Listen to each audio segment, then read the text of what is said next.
when you were on the interstate.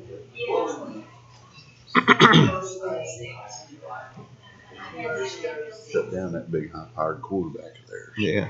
And they shut him down. Good morning. Glad to see everybody here this morning. We're studying in Deuteronomy, the 28th chapter, which seems to be a marathon. Hopefully today we will get through this and move on to something a little bit more cheery. The last couple weeks we've been talking about the curses on the children of Israel if they fall away from God, and today is going to talk about even more curses that could happen. And we'll talk a little bit today about some of the fulfillments of some of these promises that Moses made. If you'll remember, last week we had a medical school class on all these different diseases, and we ended last week at verse 35 talking about diseases that will affect the joints and the bones and the bulls and all that kind of good stuff. So we're going to kind of this week change the focus a little bit and get off the physical problems that the children of Israel would get, and we'll change into some other things that in some ways are just as bad, and as a matter of fact, in a lot of ways are just as bad. So before we go any further, I'd like for Bill Cornwell, if you would, to lead our minds in prayer. Our Heavenly Father, we come to you this morning. We're so thankful that you have given us another night of rest and a safe trip here to gather in fellowship and to study your word. You bless us this morning as we enter into our study. Bless David as he leads the discussion. Help us to gain much from the riches we find in the Word of God. In Christ's name we pray. Amen. All right, so let's look at verses 36 and 37. The Lord shall bring thee and thy king, which thou shalt set over thee, unto a nation which thou hast not known, thou nor thy fathers, and there shalt thou serve other gods, wood and stone. And thou shalt become an astonishment, a proverb, and a byword among all the peoples, whether the Lord shall lead thee away. So basically, before we have talked more about the physical things, and now we're going to talk about the loss of spiritual character and the dissolution of the covenant relationship that God had with his people as far as civil government goes, and just the everyday things of life. And the thought here kind of connects back to verses 36 and 35 in some ways, though they're not going to be affected with the leprosy and the things that go along with it, but they're going to go into a captivity, and they're going to go into a state where they're basically just going to be a slave almost to a bunch of heathens. And the Lord is going to bring this nation down, the nation of Israel down, and he's going to put them under a foreign king. And this is a king that, of course, that they don't know at this time, but they're going to be sent into bondage. So they're going to go from a situation where they're ruling over everything pretty much that they survey, and go into a situation where they're going to basically be slaves in bondage under another king who really they have no relationship with and don't care a whole lot about that king, about them. But they're also going to be forced to serve other gods. And of course, where we're talking about wood and stone here, we're talking about false gods, or they're basically worshiping objects instead of the true and the living God. And they're basically going to be driven away from the true and the living God. So it's a bad situation where they're coming into situation from freedom into some type of bondage over a king that really doesn't, care about these people. Comments about Bill? Well, and also at the end of what you just read, their life would not be pleasant for the fact that they would not be accepted by the people who Right. enslaved them. Instead of being assimilated into that society, they're going to be looked down upon. They'll be outcasts. And they're going to be outcast, and they're not going to be brought in as just part of that country. And of course, I like to look back to Daniel as the greatest examples. I mean, look at Daniel, Shadrach, Meshach, and Abednego, who were faithful to God, and most of the people there in Babylon will not accept the fact that they were loyal to the true God, and they were abused. Other comments about those verses. So what we're going to move into here from verses 38 to 46 is we talked about the 5 views that Moses is giving here. This is basically the third view. And Moses sees the potential fate as rejection by God, and God removing the blessings of the covenant that he had and the fellowship that he had with his people. And really this fellowship is a partnership, the children of Israel and God together. So let's look at verses 38 and 39. It says, "Thou shalt carry much seed into the field, and thou shalt gather little in, for the locust shall consume it. Thou shalt plant vineyards and dress them, but thou shalt neither drink the wine nor gather the grapes, for the worm shall eat them." So we've talked about before that they're going to inherit a land that is the land of milk and honey, where he told them, you're going to go in there, these fields are going to be planted, you're going to have all this great blessing of food, and you didn't do anything to basically earn that. It's a free gift that God is given to them. Now we see here a situation where they're going to be laboring in the field, and their labor is going to be absolutely vain in the things that they do. There's going to be a curse basically on the land, and as a result of that, it's going to come down to their labor and their enterprise is all going to be for naught, and they're going to be in a situation we're going to talk about in the next few verses about want. So they're going to be able to go out there, they're going to plant all these seeds, they're going to do all this work, and there's not going to be any benefit to reap, because the locusts are going to devour the seeds and the worms are going to devour the grapes, and so there's not going to be any wine because there's not going to be any grapes. So we're pointing here to a situation that famine is going to start to be interjected into the situation here, and they're going to go from a situation of plenty to a situation of basically nothing. And no matter what they do in these situations, they're going to be, their labor is going to be in vain, because they don't have any control over the locusts. They don't have any control over the worms. Even today, with all the technology that we have and the pesticides and all that kind of stuff, there are still situations where we don't have any control over the food supply.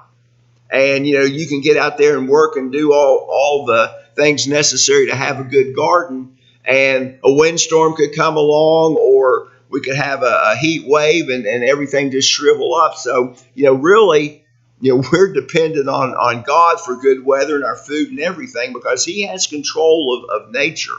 And this is what, he's going to be showing the children of Israel here, where he is the God of nature also. And despite their best efforts, they're not going to have anything to show for the work. You sure see the contrast here. They're in the covenant relationship. Yes, God asked them to work and to cultivate and to maintain, as any farmer would do even today. What technologies they had back then, they used them. Mm-hmm. And they're in the covenant relationship. Boy, they're bound. Boy, they really get quite a crop. But then now not a covenant relationship. You're still working hard, probably. You're still taking care of your field or your orchard. Nothing. Getting nothing. No matter how hard they work. So let's look at verse 40. Thou shalt have olive trees throughout all thy borders, but thou shalt not anoint thyself with the oil, for thine oil shall cast its fruits. So again, here we see there's all kinds of trees, but there's not going to be anything there for them to take advantage of, because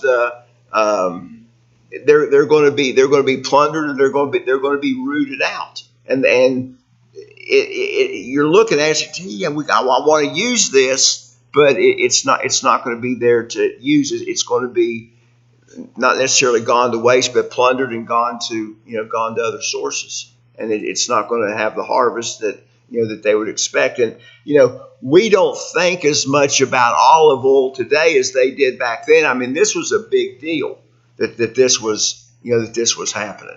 Unless you're cooking Italian. That's right. Unless you're cooking Italian. These are unripened olives. To get the products you need, you have to have ripe olives. Right. If not on your tree, they're unripened. Right. Yeah, I know when we do the Rocco's dinner, when we used to do the eat-in, Rocco would always bring over a bottle of extra virgin olive oil. And I asked him one time what that meant, and he says, well, it's something about when they harvest it, it's extra virgin if they do it at a certain time. But Bill's right about the Italian cooking. That's a big deal. I don't know if these guys cooked Italian or not, but all right, let's look at verse 41. Thou shalt beget sons and daughters, but they shall not be thine, for they shall go into captivity. So here's a situation where we know that this came true. They got away from God, and God sent the children of Israel into captivity. So we had basically the parents and we had the children. And it was going to be the children that were going to be taken into captivity when they became adults. And there are, of course, several different situations where the children of Israel were taken into captivity. The 10 tribes were taken in, the 2 tribes were taken in, and then really, if you get right down to it, the Romans took all of the Jews into a form of captivity. So here's a situation where that he's foretelling them that they're basically going to go right back into the situation that they were in Egypt. And the group that were in bondage in Egypt at this time, they were already pretty much gone. They had already died off. We're a couple generations in, but they still by word of mouth, they knew about what was going on. And this should be something that would have hit the children of Israel pretty hard, because they knew how bad captivity was, and they were being told that if they didn't obey God, that they were going to go right back into captivity. And of course, we know from later on in the scriptures that these things actually came true. And when God makes a promise and says something's going to happen, it's going to happen here. And this is God speaking through Moses about this. About this captivity that's going to happen. Comments about those verses, or that verse. All right, let's look at verse 42. All thy trees and thy fruit of the ground shall the locust possess. So again, here we go back to the crops of the field. We have the locusts here. They're the ones who are going to consume the field, and there's not going to be anything left. There's not going to be when a swarm of locusts comes through, they pretty much leave the land pretty bare. The wheat, the corn, all the trees, the locusts are going to devour. And there's little things that sometimes you don't think about. Is if you in the summertime, if all the leaves are eaten off the trees, there's not going to be shade. There's not going to be a place to get away from the heat and things like that. So there's not going to be any kind of hiding from the sun. And like we talked about last week, they're sick. They don't feel good. They've got all these diseases. They've got all these fevers, and yet there's no way that they can get away. They can get away from the heat because of these plagues of locusts and things that God is going to do to make the situation even worse and more miserable based on the things that had happened. Comments about that verse. All right, let's look at verse 43. The stranger that is in the midst of thee shall mount up above thee higher and higher, and thou shalt come down lower and lower. So here we have a situation where the children of Israel come in and they possess a land. But the people of that land that they're ruling over are still there.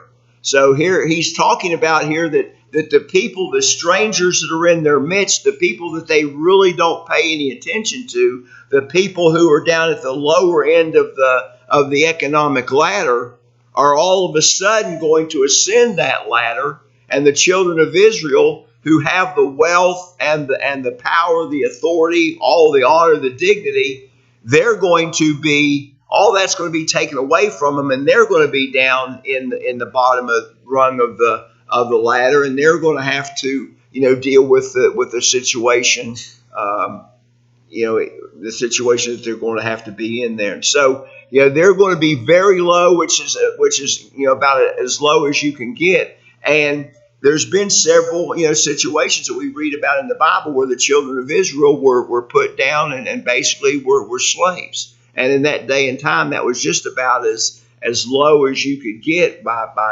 being a slave, being in subjection to other people. And probably the Romans actually treated the children of Israel a whole lot better than the Babylonians did and the Assyrians did. So I mean, they're going to go from a state of riches to a state of absolute poverty. Comments about that verse. All right, let's look at verse 44 through 46. He shall lend to thee, and thou shalt not lend to him. He shall be the head, and thou shalt be the tail.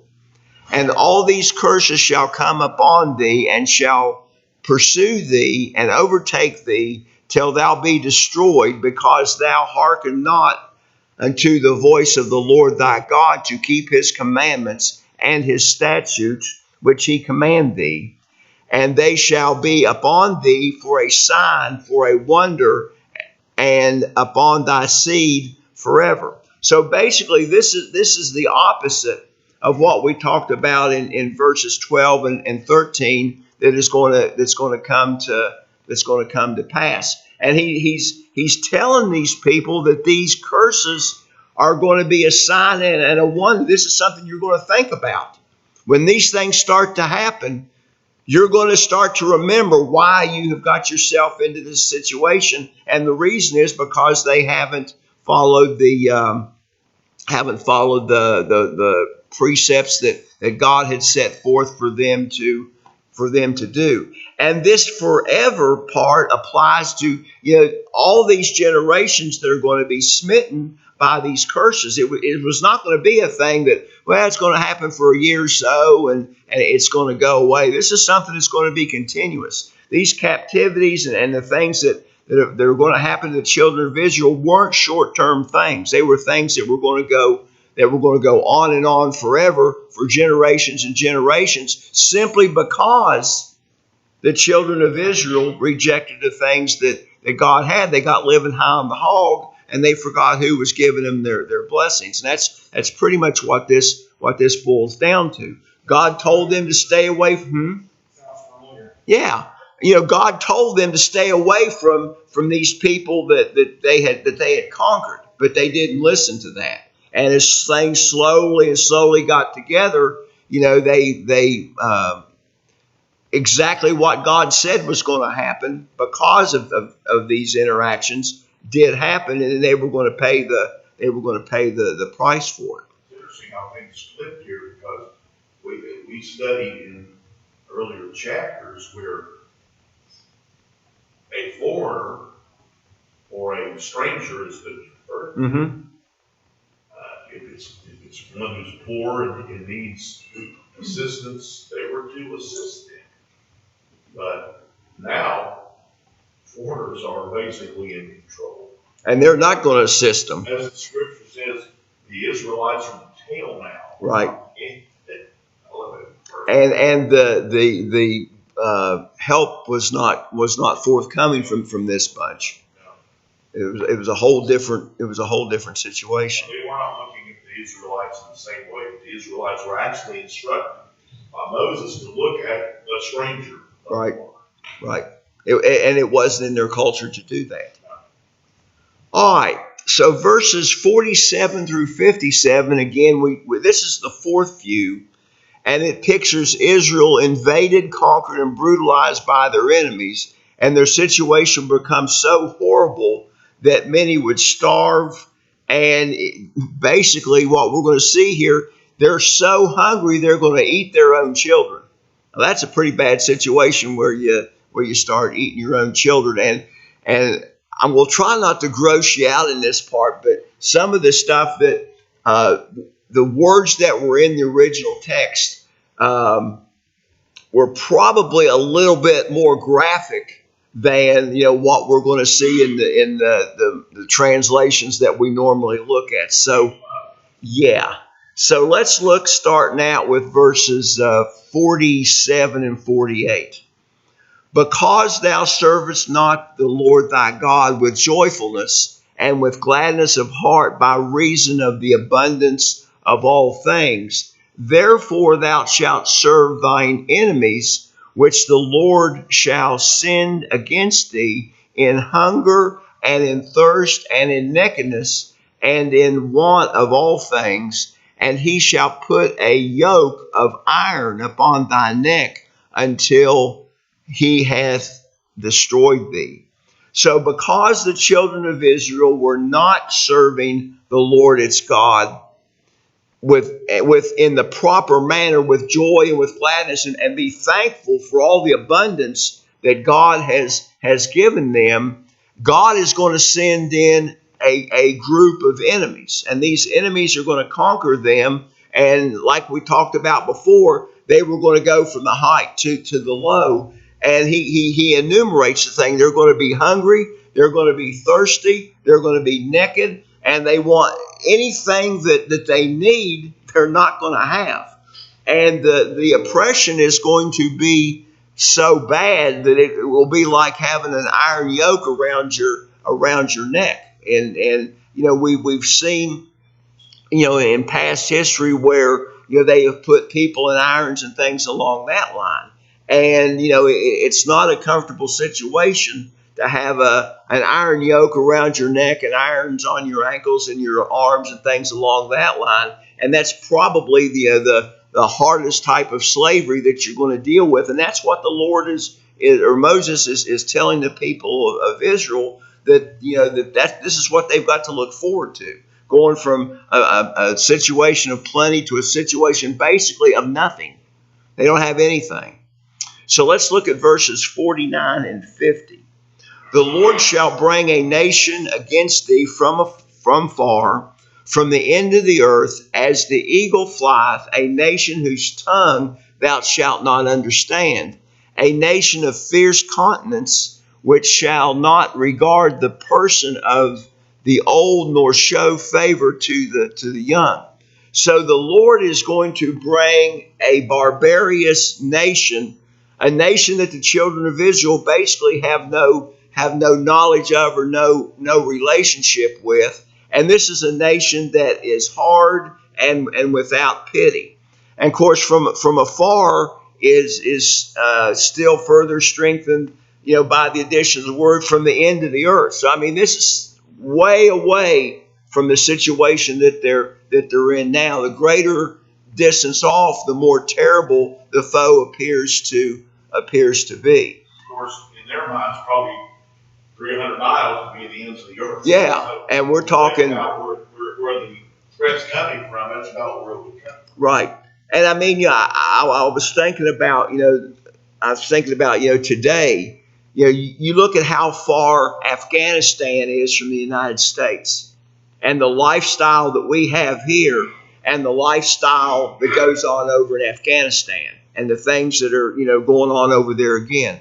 I was talking to a fellow yesterday, and he was talking. One of his real good, matter of fact, a friend that he went to high school with was in the first wave of military personnel that went to Afghanistan right after 9/11.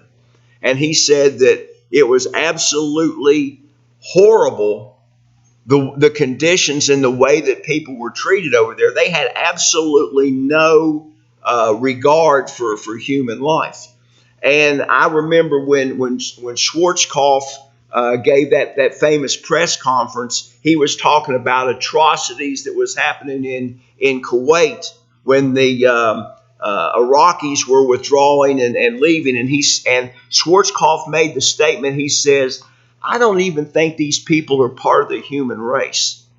That's a pretty bad statement when you make that. But this is kind of the situation that we're talking about here. So this nation from afar could have been several different nations that that are mentioned in the Bible, and it's kind of all over the place as far as what the prophecy is here, whether it's the Babylonians or the Assyrians or whether it's even the Romans. So a lot of the scholars seem to think that it's the Romans are being prophesied here because of talking about the eagle flieth, and this was the bird that the Romans had on all of their standards. As the legions would come in, their standard bearer would have a pole, and it would have an eagle on it. So that's kind of maybe a symbolism there of possibly the Roman Empire. And the other thing that a lot of the scholars kind of talk about is it talks about this language that they don't understand, and that's Latin. That the Romans spoke then versus the Hebrew that the children of Israel spoke at that time. And really, when you look at the description here, that's a good description of the Roman army and the things that they did on a regular and frequent basis to their enemies. They had no love for for man. A lot of the scholars in this point to Daniel, the 8th chapter, verses 23 and 24. And it says, "And in the latter time of their kingdom, when the transgressors are come to the full, a king of fierce countenance and understanding dark sentences shall stand up. And his power shall be mighty, but not by his own power. He shall destroy wonderfully, and shall prosper and practice and destroy the mighty and the holy people." Again, prophecy here in Daniel. So another group of scholars seem to think, based on 2 Chronicles verses 36 and chapter 36 verse 17, that they're talking here about the Chaldeans, which also had a history of brutality with the children of Israel. So we see here that whoever this group is, and really, if we look at it in the broad spectrum, just about everyone that conquered the children of Israel, they were pretty hardcore, and the children of Israel had a lot of problems with that. And again, they kind of go to the Chaldeans because they were also associated with flying eagles. So ironically, those were Abraham's people. Yeah, I mean it doesn't really matter which one of the groups it is, whether it's the Assyrians, the Chaldeans, the Romans, whoever rises up against the children of Israel, it's not going to be a pretty picture. And I think Moses understands this probably better than anybody else, and he's trying to use as vivid a language as he can to impress upon these people that doing the things of God are going to be completely important to them, or otherwise they were going to be right back where they were in Egypt. And Moses understood the situation in Egypt probably better than anybody did at that particular time. Comments about those verses? All right, let's look at verses 51 through 53. And he shall eat the fruit of thy cattle and the fruit of thy ground until thou be destroyed, which shall not leave thee corn, wine, or oil, the increase of thy kind or the young of thy flock, until he hath caused thee to perish. And he shall besiege thee in all thy gates until thy high and fenced walls come down, wherein thou trustest throughout all thy land. And he shall besiege thee in all thy gates throughout all thy land, which the Lord thy God giveth thee. So basically we see here that this foe is going to come in and he's going to consume everything. The fruit of the field, the cattle, everything that they need as far as agriculture, all the stock, everything is going to be utterly destroyed. And it's going to be done by a siege. And the children of Israel, they have these cities, they have walls, they think they have protection. But as a result, those great walls that they take so much faith in are not going to protect them, because they are going to be besieged. They're going to be surrounded, and basically they're going to be starved out. That's what you do in a siege. You go through, you isolate the people, you keep them in there, and you basically starve them to death. And I know in the Dark Ages, you used to have these castles and they had moats and all that kind of stuff around them for protection. One of the things that the assaulting force would do is they would kill animals and they would put the animals in the moat. And the reason that they did that was to poison the water supply. And this was kind of the same situation that's talked about here. They talked about them being thirsty. Well, the reason they were thirsty is the water wasn't fit to drink, because it had been basically poisoned by the attacker.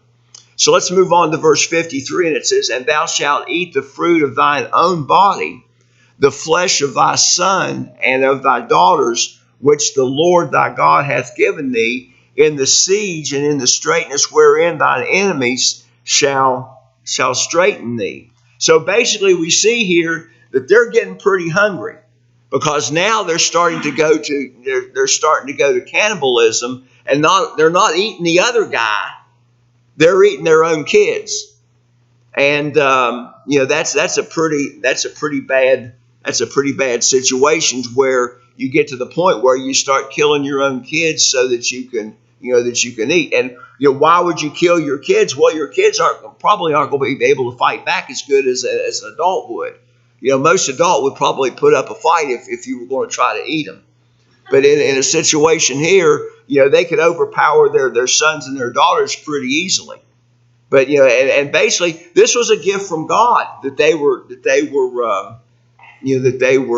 going through and destroying, because of the siege and because they were hungry. That's pretty big time distress when you get to that situation. Comments about those verses? It gets worse. Let's look at verses 54 and 55. "The man that is tender among you and very delicate, his eye shall be evil toward his brother, and toward the wife of his bosom, and toward the remnant of his children, which he hath remaining, so that he will not give to any of them the flesh of his children, to whom he shall eat, because he hath nothing left him in the siege and the straitness wherewith thy enemy shall straiten thee all thy gates." So basically here we see a situation talking about a person who has wealth, somebody who is not used to working very hard. It talks about here, kind of being tender and delicate. In other words, somebody not hardened to a lot of work, like a rich man. that has, pretty much everything, has servants and all of that. So he's in a pretty bad situation. And now it's kind of a situation where it's every man and every woman for themselves.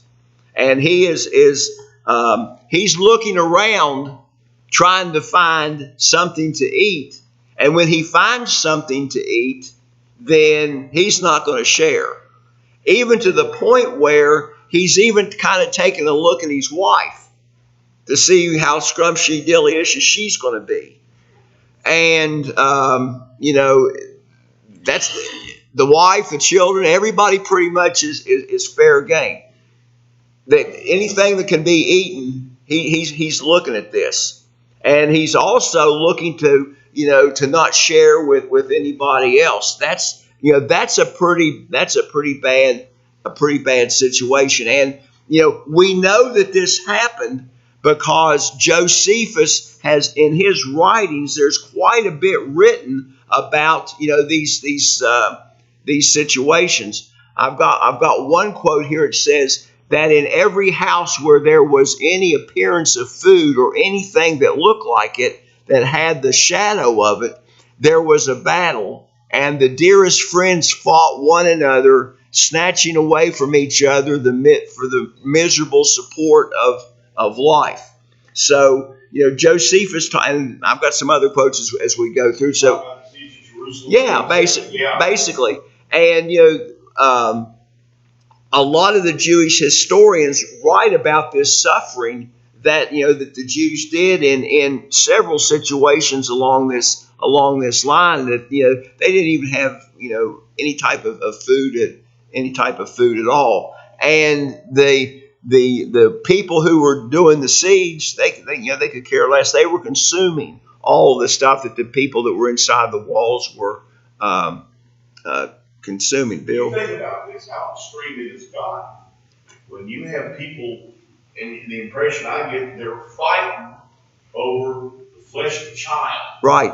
That's what they're doing. They're fighting to see who can eat the flesh of the child. Right. And in the next verse, in 56 and 57, let's get it real quick. It continues this thought. The tender and delicate woman among you, which would not adventure to set the sole of her foot upon the ground for the delicateness and tenderness, her eye shall be evil toward the husband of her bosom, and toward her son, and toward her daughter, and toward her young one that cometh out from between her feet, and toward the children which she shall bear, for she shall eat them for want of all things secretly in the siege and in the straitness. So not only do we have the husband looking at the wife to eat, we got the wife looking at the husband to eat. And not only that, but it's talking about their children also.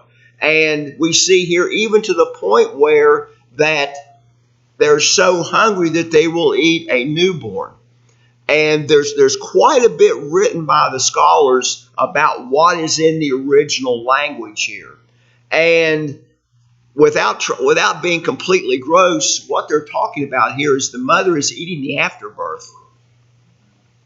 And I don't know if you've ever seen afterbirth before, but it's pretty gross. Okay? And but they're reduced to that situation. I mean, we look at cannibalism in a very dim light. And if you'll remember several years ago that they had that plane crash down in South America with the soccer team, there was a movie made about that. And there was people that were killed in the plane crash, and they moved them away from the crash. Of course, it was in the mountains, and there was snow and stuff like that.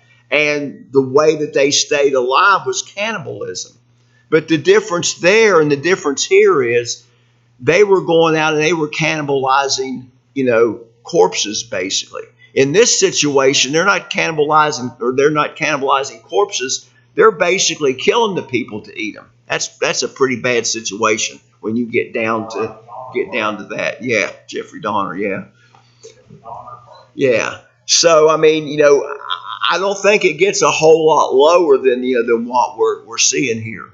And we still haven't finished this chapter. So hopefully next week we'll finish it and